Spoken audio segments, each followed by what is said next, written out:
Prime এশিয়ার শিক্ষার্থী জাহিদুল হত্যায় মামলা দায়ের। বৈষম্য বিরোধীদের দিকে আঙ্গুল, ছাত্র দলের রাজনীতির সঙ্গে জড়িত নয় বলছে পরিবার। পলিটিক্যাল এখানে তার কোনো ঝামেলা থাকার কথা না, কারণ সে এরকম ছেলেই না। এই হত্যার সাথে যারা জড়িত সন্ত্রাসীদের দ্রুত গ্রেপ্তারের দাবি জানাচ্ছি।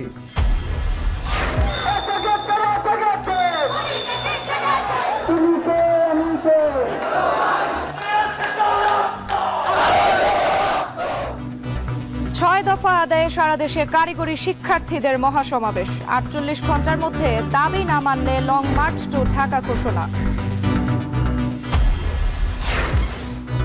ঐকমত্য কমিশনের সঙ্গে বিএনপির বৈঠক চলছে। আজকেই সংস্কার নিয়ে আলোচনার সমাপ্তির আশা সালাউদ্দিনের। নির্বাচন ব্যবস্থা, তারপর আর দুটো কমিশন আছে, প্রশাসন এবং দুর্নীতি দমন কমিশনের উপরে আলোচনা শেষ করে আমরা আশা করছি বিকেলের মধ্যে আমরা শেষ করতে পারবো। সিএসির সঙ্গে পাটোয়ারির নেতৃত্বে এনসিপির 5 সদস্যের প্রতিনিধি দলের বৈঠক। আলোচনায় দলের নিবন্ধের সময় বাড়ানো। এবং জুলাই গণহত্যায় ট্রাইব্যুনালের সাবেক মন্ত্রী, প্রতিমন্ত্রী সহ 19 আসামি, কাদের সহ 45 জনের বিরুদ্ধে 20 জুলাই তদন্ত প্রতিবেদনের নির্দেশ।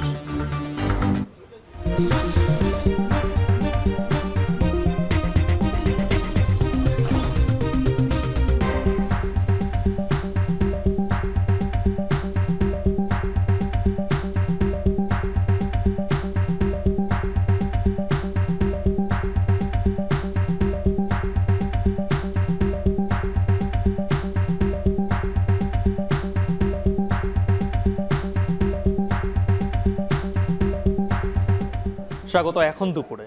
শুনছিলেন শিরোনাম, আর পুরো আয়োজন জুড়ে সঙ্গে আছি আমরা দুজন। আমি গালিব ইবনে রিয়াজ এবং আমি সুমাইয়া রাত্রি। গালিব, প্রাইম এশিয়া বিশ্ববিদ্যালয়ের শিক্ষার্থী জাহিদুল ইসলাম পারভেজ হত্যায় বনানী থানায় মামলা করেছে তার পরিবার। আসামি করা হয়েছে একই বিশ্ববিদ্যালয়ের ইংরেজি বিভাগের মাহাতির হাসান, আইন বিভাগের আবু জর গিফারি এবং বিবিএর মেহরাজ ইসলামকে মূল আসামি করা হয়েছে। এবং পরিবারটির কিন্তু দাবি রয়েছে, রাজনীতির সাথে জড়িত না থাকলেও ফায়দা হাসিলে পূর্ব পরিকল্পিতভাবে কোনো পক্ষ তাকে হত্যা করেছে। এবং অপরদিকে ছাত্রদলের সভাপতি তিনিও কিন্তু বলেছেন যে তার অভিযোগের যে আঙ্গুল সেটা কিন্তু বৈষম্য বিরোধীর 2 ছাত্র নেতার দিকে। সেখানে তারা হলেন শুভান নিয়াজ তুষার এবং হৃদয় নিয়াজি। এবং যারাই এই হত্যাকাণ্ডের সঙ্গে জড়িত কেনা তাদেরকে দ্রুত গ্রেপ্তারের দাবি জানিয়েছেন তিনি। এ নিয়ে বিস্তারিত একটি প্রতিবেদন রয়েছে। শনিবার বিকেলে বনানীতে প্রাইম এশিয়া বিশ্ববিদ্যালয়ের ক্যাম্পাসের সামনের ঘটনাকে কেন্দ্র করে ছুরিকাঘাতে হত্যা করা হয়েছে সেখানকার টেক্সটাইল ইঞ্জিনিয়ারিং বিভাগের শিক্ষার্থী জাহিদুল ইসলাম পারভেজকে। সিসিটিভি ফুটেজে দেখা যায় প্রধান ফটকের বাইরে কয়েকজন দেশীয় অস্ত্র দিয়ে আঘাত করে তাকে। এক পর্যায়ে দৌড়ে ভবনের ভেতর প্রবেশ করেন পারভেজ। পরে সহপাঠীরা তাকে কুর্মিটোলা মেডিকেল কলেজ হাসপাতালে নিয়ে গেলে চিকিৎসক তাকে মৃত ঘোষণা করেন। সামাজিক যোগাযোগ মাধ্যমে শুরু হয় আলোচনা সমালোচনা।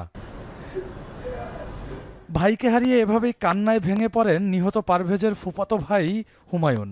স্বজনদের আহাজারিতে যেন গুমোট হয়ে ওঠে ঢাকা মেডিকেল কলেজ মর্গের আশপাশের পরিবেশ। বনানীতে মামলা করছি কালকে। হত্যাটা করছে এটা একজন পরিকল্পনা বলতে এটা প্রশিক্ষিত। হ্যাঁ, তবে এই হত্যাকাণ্ডকে কোনোভাবেই মেনে নিতে পারছেন না স্বজনেরা। তাদের দাবি, নিহত পারভেজ রাজনীতির সঙ্গে জড়িত ছিলেন না। তবে অভিযোগ করেন রাজনৈতিক ফায়দা হাসিলে পূর্ব পরিকল্পিতভাবে কোনো পক্ষ তাকে হত্যা করেছে। 4টার দিকে মারা গেছে, 3:30টায় আমার ক্লাসরুমের হলে বয়ে ফোন দিছে, ভাই তোমার লোকে অনেক আলাপ আছে।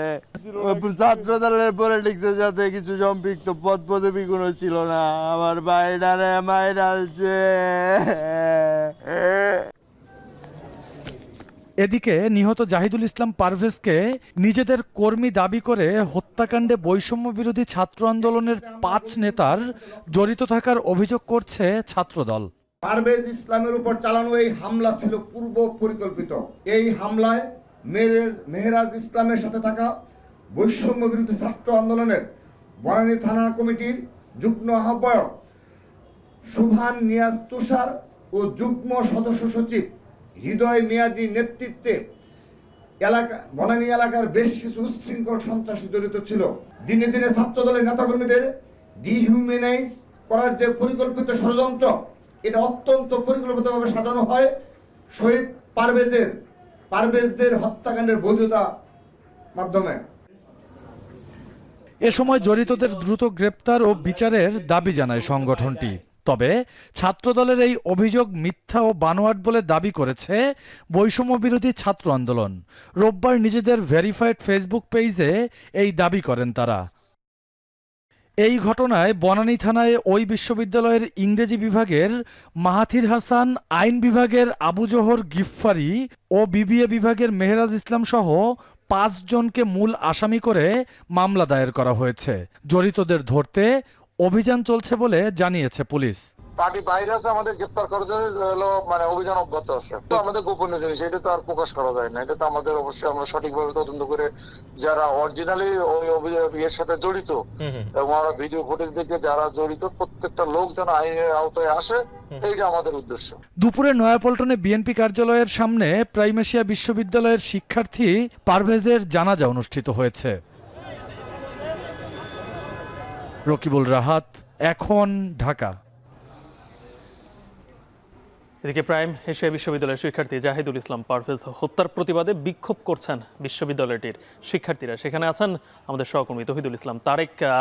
তারেক, অবশ্যই সাধারণ শিক্ষার্থীদের দাবি যে এই হত্যাকাণ্ডের সর্বোচ্চ যেন বিচার হয়, কিন্তু সাধারণ শিক্ষার্থীরা তীর কাদের দিকে ছুটছেন?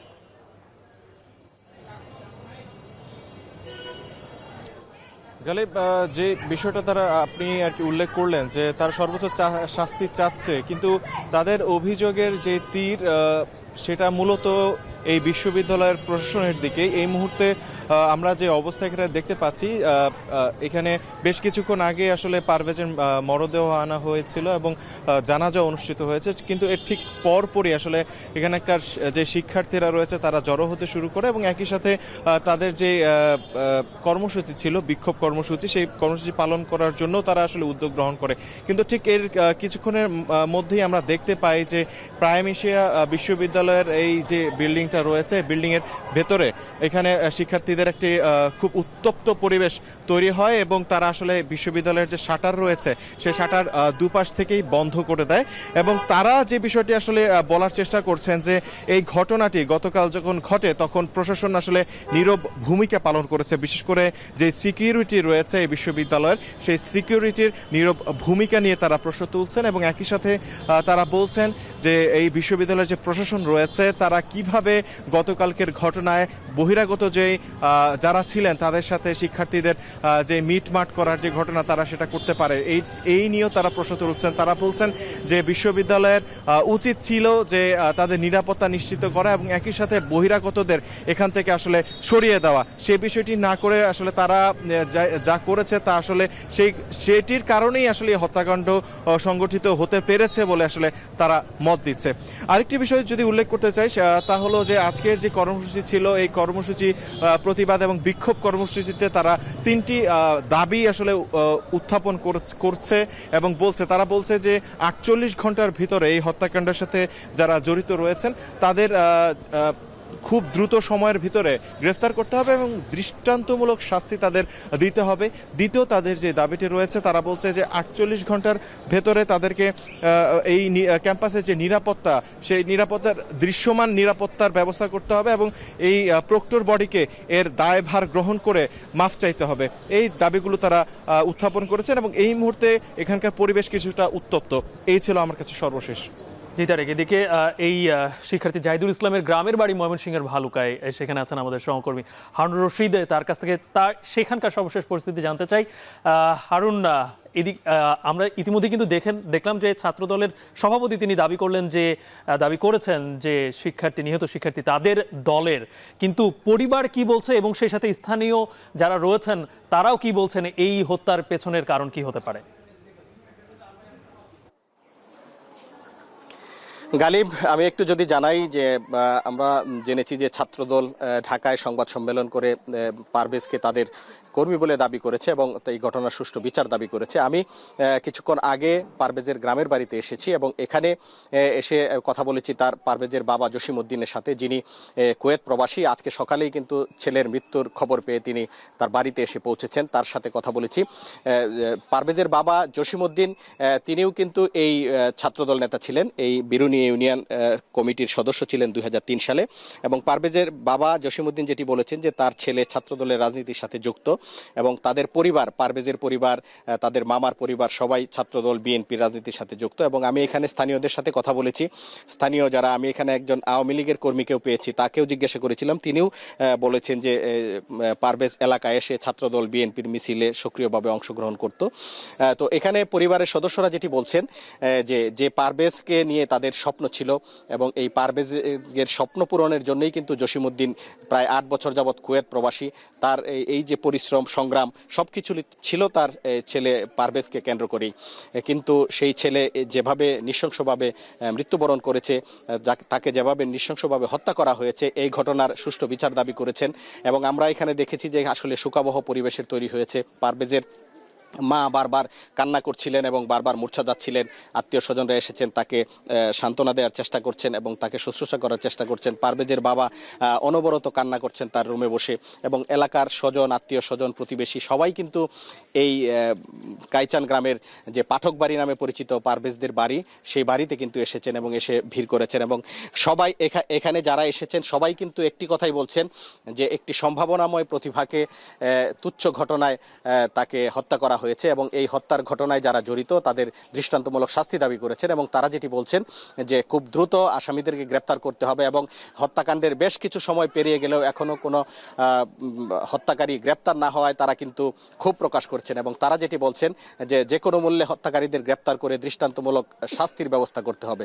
এই ছিল আমার কাছে ময়মনসিংহের ভালুকার কাইচান গ্রামের পারভেজের বাড়ি থেকে সর্বশেষ।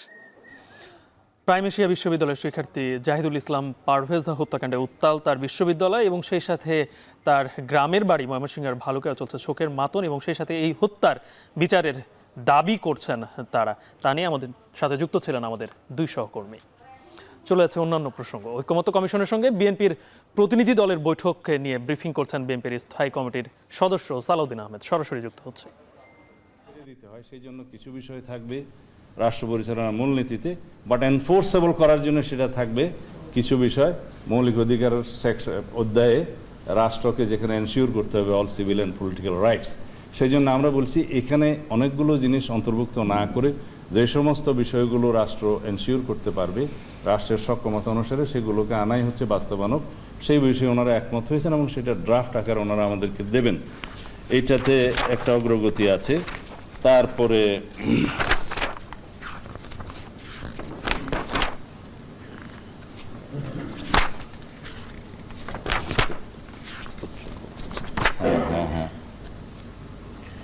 হ্যাঁ,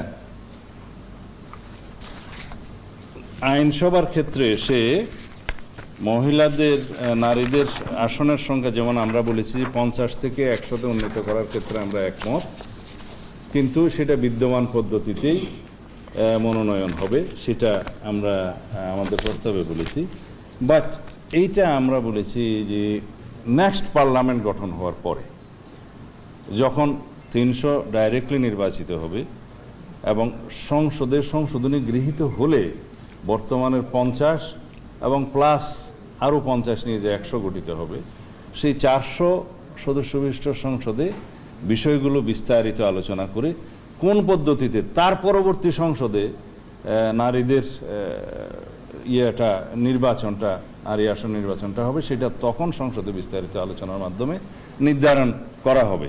বর্তমানের জন্য এক্সিস্টিং পদ্ধতি আমরা মনে করেছি যে অ্যাপ্রোপ্রিয়েট। তারপরে ন্যূনতম বয়স 21-এর ক্ষেত্রে আমরা দ্বিমত।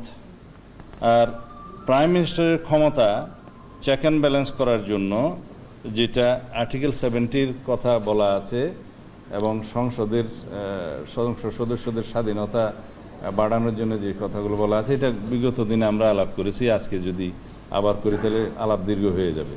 যে আর্টিকেল 70-তে সংসদ সদস্যদের ক্ষেত্রে আমরা শুনেছি আস্থা বিল এবং অর্থ বিলের ক্ষেত্রে প্রায় সবাই একমত, কিন্তু রাষ্ট্র পরিচালনার সুবিধার্থে এবং সরকারের স্থায়িত্ব নিশ্চিত করার স্বার্থে আমরা 4টা বিষয় উল্লেখ করেছি: অর্থ বিল, সংবিধান সংশোধনী বিল, আস্থা ভোট এবং রাষ্ট্রীয় নিরাপত্তার প্রশ্ন। এই 4টা বিষয় বাদে সংসদ সদস্যরা স্বাধীনভাবে তাদের বক্তব্য এবং ভোট প্রদান করতে পারবে। তাতে জাতীয় ঐকমত্য কমিশনের সঙ্গে বিএনপির বৈঠকের পরে কথা বলছিলেন বিএনপির স্থায়ী কমিটির সদস্য সালাউদ্দিন আহমেদ। সরাসরি যুক্ত ছিলাম। গালিব, 6 দফা দাবি আদায় প্রতিবাদ সমাবেশ এবং বিক্ষোভ মিছিলে উত্তাল সড়ক, মহাসড়ক সহ বিভিন্ন পলিটেকনিকের ক্যাম্পাস। পূর্বঘোষিত কর্মসূচিতে অংশ নিতে কিন্তু সকাল থেকেই ব্যানার, ফেস্টুন হাতে নিয়ে বিভিন্ন স্থানে জড়ো হন শিক্ষার্থীরা এবং রাত্রি অবশ্যই সেখানে স্লোগান হবে এবং সেই স্লোগানে মুখরিত ক্যাম্পাস এর আশেপাশের এলাকা। কিন্তু তারা বলছেন যে 48 ঘন্টার মধ্যে যদি এই দাবি মেনে না নেওয়া হয় তাহলে লং মার্চ টু ঢাকা তারা ঘোষণা দিবেন। এই নিয়ে বিস্তারিত প্রতিবেদন রয়েছে আমাদের সহকর্মীদের পাঠানো তথ্যচিত্রে। সকাল থেকেই 6 দফা দাবি আদায়ে ঢাকা মহানগর ও আশেপাশের এলাকার সরকারি বেসরকারি পলিটেকনিক ইনস্টিটিউটের শিক্ষার্থীরা জড়ো হন রাজধানীর আগারগাঁও এলাকায়। সড়কে অবস্থান নিয়ে দাবি আদায়ে দিতে থাকেন স্লোগান। সড়ক বন্ধ থাকায় যানজটে নাকাল হয়ে পড়ে চারপাশ। বৈষম্য দূরীকরণে 48 ঘন্টার মধ্যে পলিটেকনিক ইনস্টিটিউটের শিক্ষার্থীদের 6 দফা দাবির বিষয়ে সরকারের তরফ থেকে কোনো ঘোষণা না এলে লং মার্চ টু ঢাকা কর্মসূচির ঘোষণা দিয়েছে কারিগরি শিক্ষা আন্দোলন বাংলাদেশ। যদি আগামী 48 ঘন্টার ভিতরে কোনো সমাধান না দিন, তবে আমরা 48 ঘন্টার মধ্যে লং মার্চ টু ঢাকা পালন করব ইনশাআল্লাহ।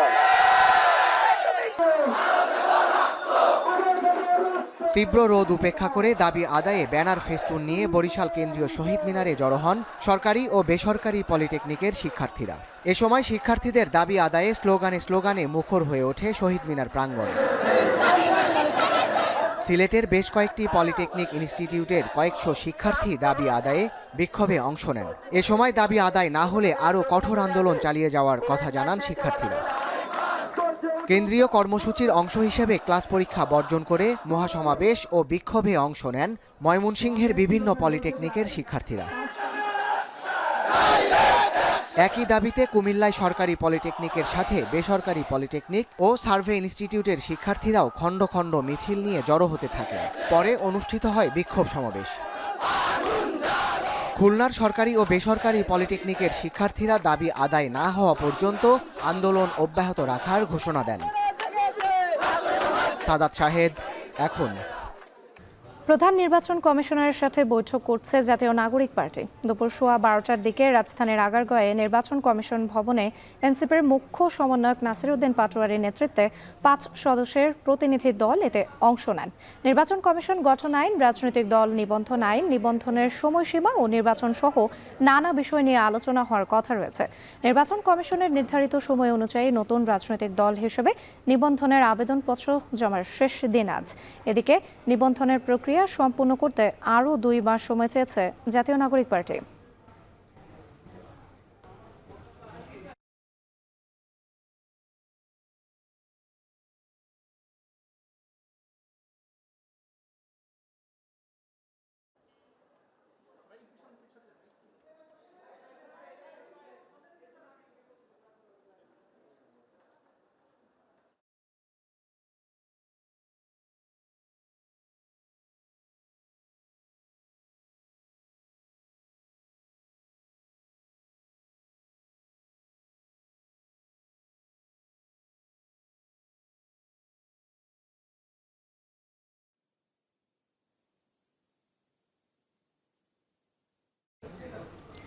প্রধান নির্বাচন কমিশনারের সঙ্গে এনসিপির সঙ্গে বৈঠক শেষে ব্রিফিং করছে এনসিপি। সরাসরি যুক্ত হচ্ছে সেখানে।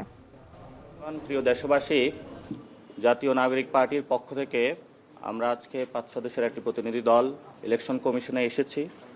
আমরা চিফ কমিশনের সাথে কথা বলেছি, অনেকগুলা বিষয় নিয়ে কথা হয়েছে এবং এই 24-এর গণ অভ্যুত্থান পরবর্তী যারা শহীদ হয়েছিল, আহত হয়েছিল তাদের প্রতি শ্রদ্ধা পোষণ করে আমি আমার কথা শুরু করছি।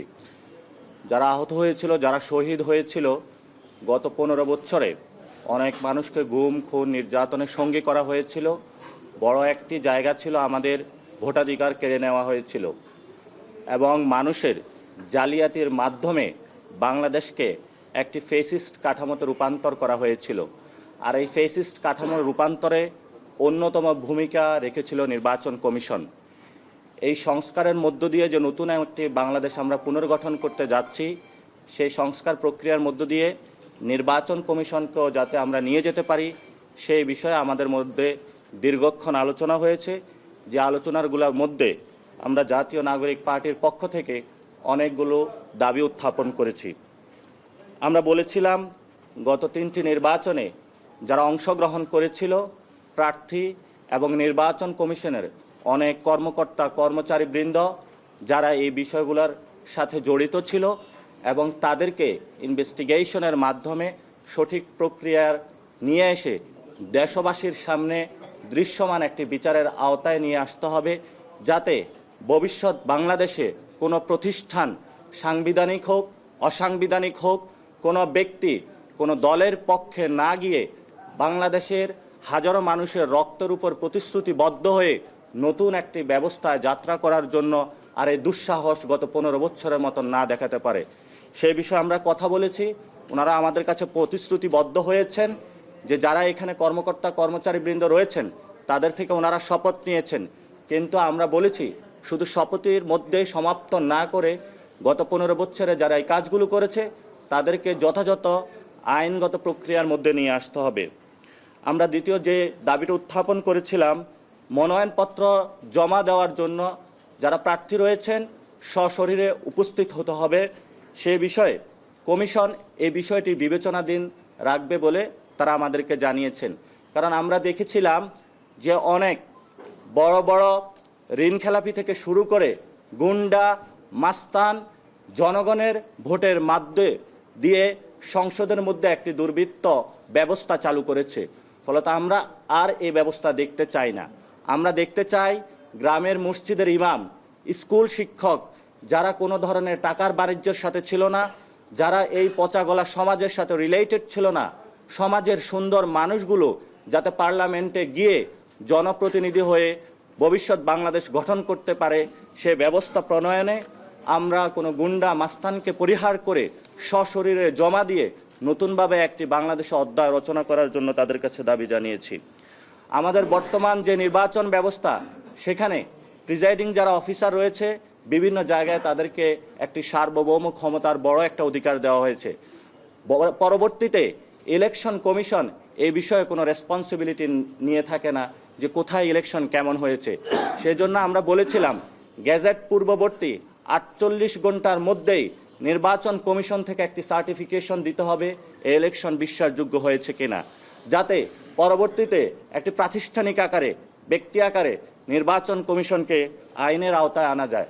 আমরা দেখেছিলাম নির্বাচন কমিশন গত 15 বছরে কোনো সার্টিফিকেশন দেয় নাই, বরং বিভিন্ন দলীয় অফিস থেকে সার্টিফিকেশনগুলো এসেছে।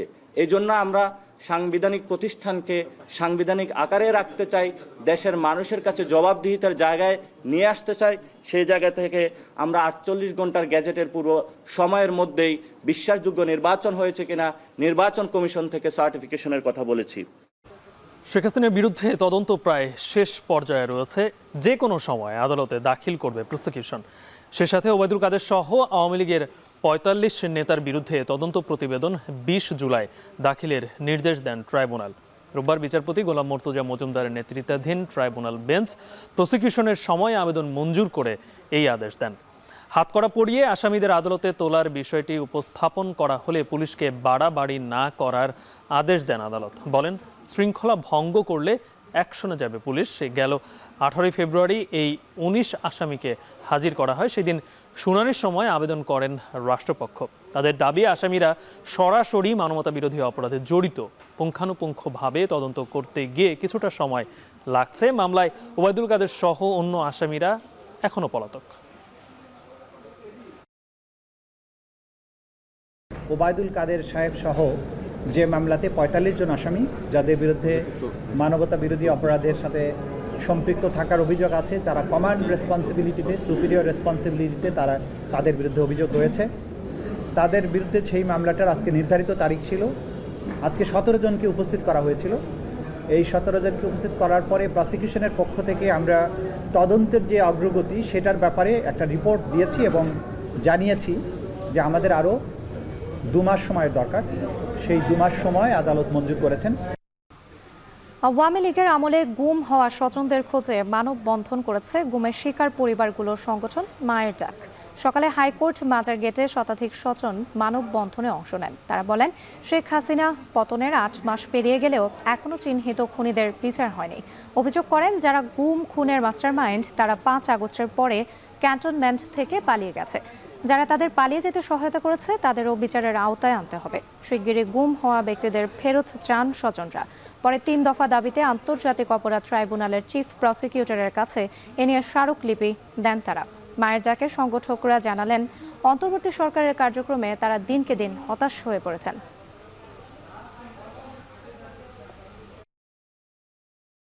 আমি আমার বাবাকে ফেরত পাচ্ছি না।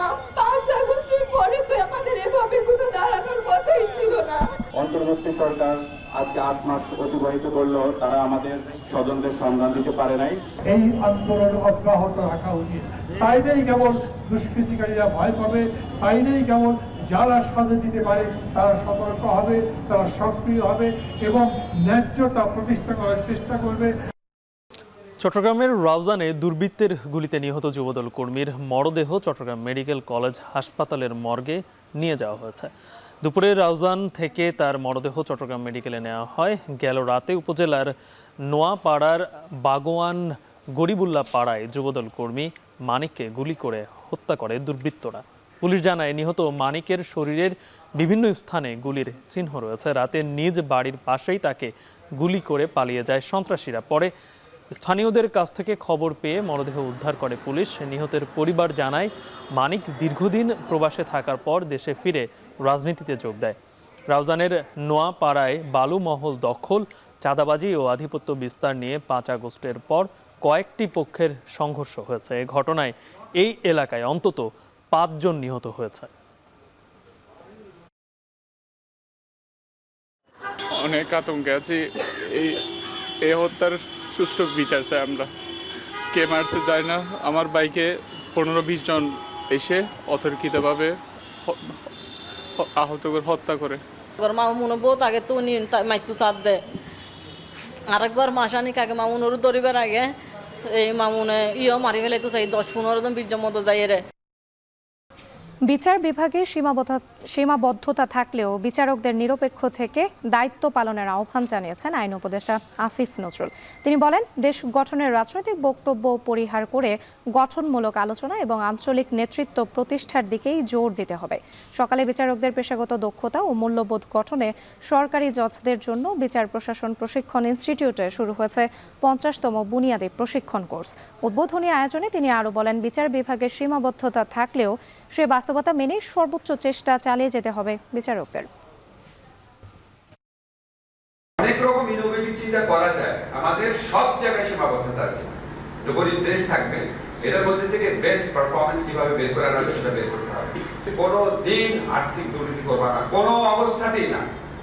আল্লাহ তোমার সংসার চালাবে, আল্লাহ তোমাকে সম্মান দিবে, কোনো সমস্যা হয় না।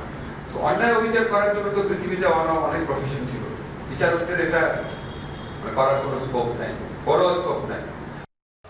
চট্টগ্রামের হাতুরার ডিপো এলাকায় সিএনজি চালিত অটো রিকশায় পেট্রোল বোমা নিক্ষেপের ঘটনা ঘটেছে। এতে দগ্ধ 2 নারীর একজনের অবস্থা আশঙ্কাজনক। তাকে জাতীয় বার্ন ইনস্টিটিউটে নেওয়া হয়েছে। এই ঘটনায় কে বা কারা ঘটিয়েছে তা বলতে না পারলেও পুলিশের ধারণা এটি পূর্ব শত্রুতা বা ছিনতাইয়ের উদ্দেশ্যে করা হতে পারে। বিস্তারিত প্রতিবেদনে।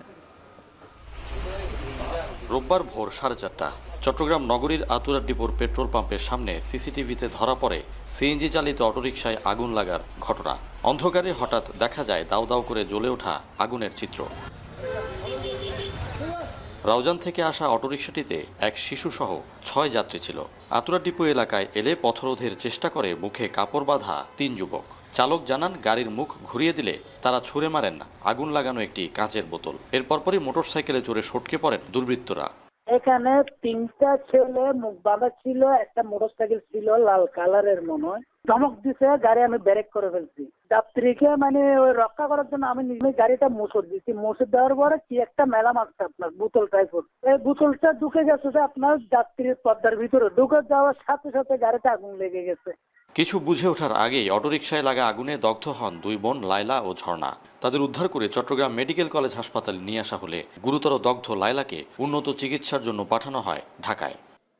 আমি দেখছি যে গাড়ি করে আনি ঢুকে ফেলেছি, এখানে ঢুকে আর ঢুকিনি, ইয়ার পর আমরা ঢুকি গোড়া বেন্ডিস। সিএনজিতে আগুন লাগছে, ফ্লেম বার্ন হিসেবে আমাদের ভর্তি হয়েছে একজন, যার বয়স 50-এর মতো, উনি কিন্তু বেশি পড়ছে, অলমোস্ট 90%, এবং আমরা পরে ওনাকে ঢাকা রেফার করে দিচ্ছি।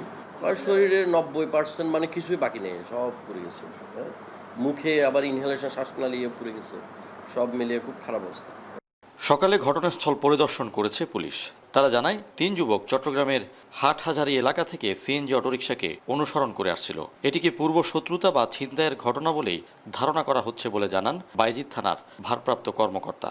ঘটনাস্থল থেকে আলামত সংগ্রহের চেষ্টা চলছে, আমার সাথে ডিবি টিম আছে। আমরা বিস্তারিত জেনে কেন বা কারা ছিনতাইকারী না পারিবারিক দ্বন্দ্ব, কী কারণে এই গ্রাম থেকে আসা একটা সিএনজির উপর অ্যাটাক করেছে বা গতিরোধ করেছে, পথরোধ করেছে, এটা আমরা তদন্ত করে বিস্তারিত বলতে পারবো। এমন ঘটনা জনমনে নানা প্রশ্নের জন্ম দিচ্ছে, যদিও এই হামলার পেছনে রাজনৈতিক উদ্দেশ্যকে নাকচ করছে পুলিশ। ফাইসাল করিম, এখন চট্টগ্রাম। চট্টগ্রাম বন্দরের নিউ মোরিং কন্টেইনার টার্মিনাল বিদেশিদের হাতে তুলে দিলে ছাত্র জনতাকে সাথে নিয়ে কঠোর আন্দোলনের হুঁশিয়ারি দিয়েছেন চট্টগ্রাম মহানগর জামায়াতের আমির শাহজাহান চৌধুরী। দুপুরে চট্টগ্রাম প্রেস ক্লাবে এক সংবাদ সম্মেলনে এমন হুঁশিয়ারি দেন তিনি। শাহজাহান চৌধুরী বলেন, চট্টগ্রাম বন্দরের নিউ মোরিং টার্মিনাল বন্দরের কন্টেইনার হ্যান্ডলিং থেকে দেশে বছরে প্রায় 1000 কোটি টাকার রাজস্ব আয় হয়। টার্মিনালের সব যন্ত্রপাতি জনগণের টাকায় কেনা, কোনোভাবেই এই টার্মিনাল বিদেশিদের হাতে তুলে দেওয়ার বিষয়টি মেনে নেওয়া হবে না বলে জানান তিনি। চট্টগ্রাম বন্দরের এই টার্মিনালের পাশেই নৌবাহিনীর সদর দপ্তর ও মূল ঘাঁটি হওয়ায় দেশের নিরাপত্তা ও সার্বভৌমত্ব হুমকির মুখে পড়ার শঙ্কাও প্রকাশ করেন শাহজাহান চৌধুরী। সারা বিশ্বের মতো বাংলাদেশে ইস্টার সানডে যথাযথ ধর্মীয় মর্যাদায় উদযাপন করছেন খ্রিস্টীয় ধর্মাবলম্বীরা। সকালে দেশের সব চার্চেই বিশেষ খ্রিস্টযোগ ও প্রার্থনা সভা অনুষ্ঠিত হয়। দিনটি উপলক্ষে ভোরে রাজধানীর স্কুল চার্চে প্রাতকালীন প্রার্থনা করেন খ্রিস্টান ধর্মাবলম্বীরা। দিবসটি ঘিরে প্রতিটি চার্চ নতুন সাজে সজ্জিত হয়েছে। প্রার্থনা অনুষ্ঠান ছাড়াও বিভিন্ন খ্রিস্টীয় সামাজিক, ধর্মীয় ও সাংস্কৃতিক সংগঠন দিনটি পালনে নানা কর্মসূচি নিয়েছে। খ্রিস্ট ভক্তরা পরস্পরের সঙ্গে স্টার সানডে শুভেচ্ছা বিনিময় করেন। এরপর প্রার্থনা সঙ্গীত, বাইবেল পাঠ, আশীর্বর্জন অনুষ্ঠিত হয়। সবশেষে দেশ ও জাতির মঙ্গল কামনায় বিশেষ প্রার্থনা করা হয়।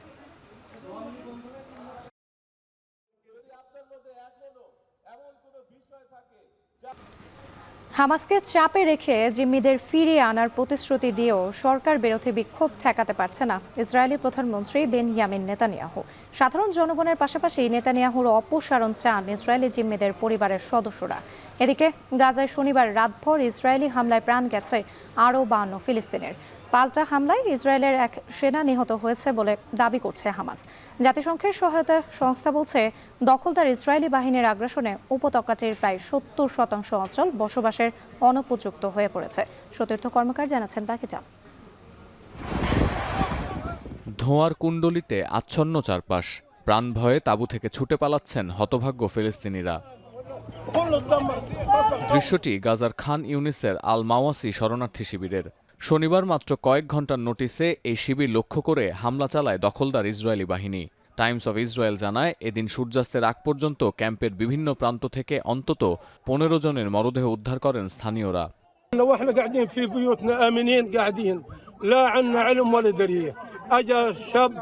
গাজায় চলমান এই হত্যাযজ্ঞের মধ্যে ফিলিস্তিনি এক আলোকচিত্রীর মৃত্যু নাড়িয়ে দিয়েছে গোটা বিশ্বকে।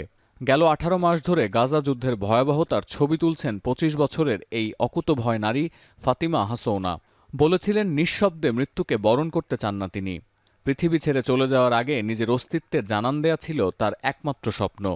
বিয়ের মাত্র কয়েকদিন আগে গেল বুধবার পরিবারের 10 সদস্য সহ ইসরায়েলি হামলায় প্রাণ হারিয়েছেন তিনি। ফাতিমার মৃত্যুর একদিন আগে জানা গেছে, তার জীবনযুদ্ধ ও পেশা নিয়ে নির্মিত তথ্যচিত্র প্রদর্শনীর জন্য মনোনীত হয়েছে কান ও ফরাসি চলচ্চিত্র উৎসবে।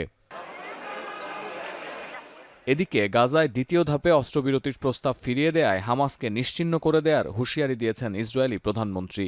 শনিবার স্থানীয় সময় রাতে টেলিভিশনে দেয়া এক ভাষণে বেনিয়ামিন নেতানিয়াহু দাবি করেন, অস্তিত্ব টিকিয়ে রাখার জন্য ইসরায়েলকে যুদ্ধ চালিয়ে যেতে হবে।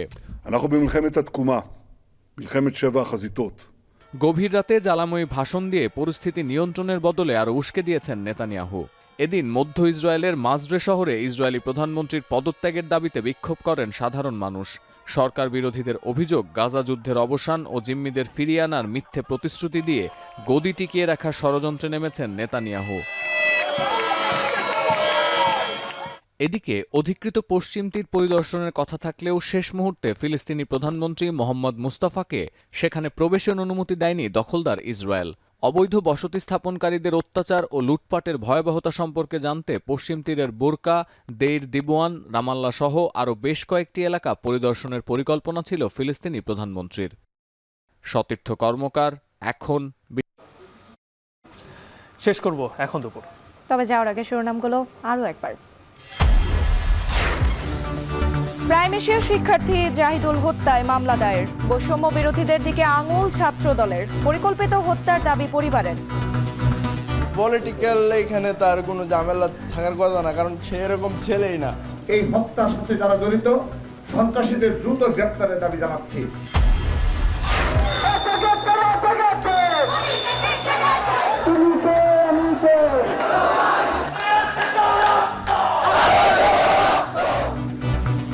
ছয় দফা আদায়ে সারা দেশে কারিগরি শিক্ষার্থীদের মহাসমাবেশ। 48 ঘন্টার মধ্যে দাবি না মানলে লং মার্চ টু ঢাকা ঘোষণা। ঐকমত্য কমিশনের সঙ্গে বিএনপির বৈঠক চলছে। আজকে এই সংস্কার নিয়ে আলোচনা সমাপ্তির আশা সালাহ উদ্দিনের। নির্বাচন ব্যবস্থা, তারপর আর দুটো কমিশন আছে, প্রশাসন এবং দুর্নীতি দমন কমিশনের উপরে আলোচনা শেষ করে আমরা আশা করছি বিকেলের মধ্যে আমরা শেষ করতে পারবো। পুরনো ব্যবস্থায় ভোটে যেতে চায় না এনসিপি। দল নিবন্ধনে 3 মাস সময় বাড়ানোর দাবি ইসির বিবেচনায় সিইসির সঙ্গে বৈঠক শেষে পাটোয়ারি। এবং জুলাই গণহত্যায় ট্রাইব্যুনালের সাবেক মন্ত্রী, প্রতিমন্ত্রী সহ 19 আসামি, কাদের সহ 45 জনের বিরুদ্ধে 20 জুলাই তদন্ত প্রতিবেদনের নির্দেশ। এই ছিল এখন দুপুরের আয়োজনে। এখন টেলিভিশন ওয়েবসাইটে দেখতে ভিজিট করুন www.ekon.tv। ফেসবুকে চোখ রাখুন facebook.com/tv.ekon, আর ইউটিউবে লাইভ দেখতে ভিজিট করুন youtube.com/c/ekhon tv।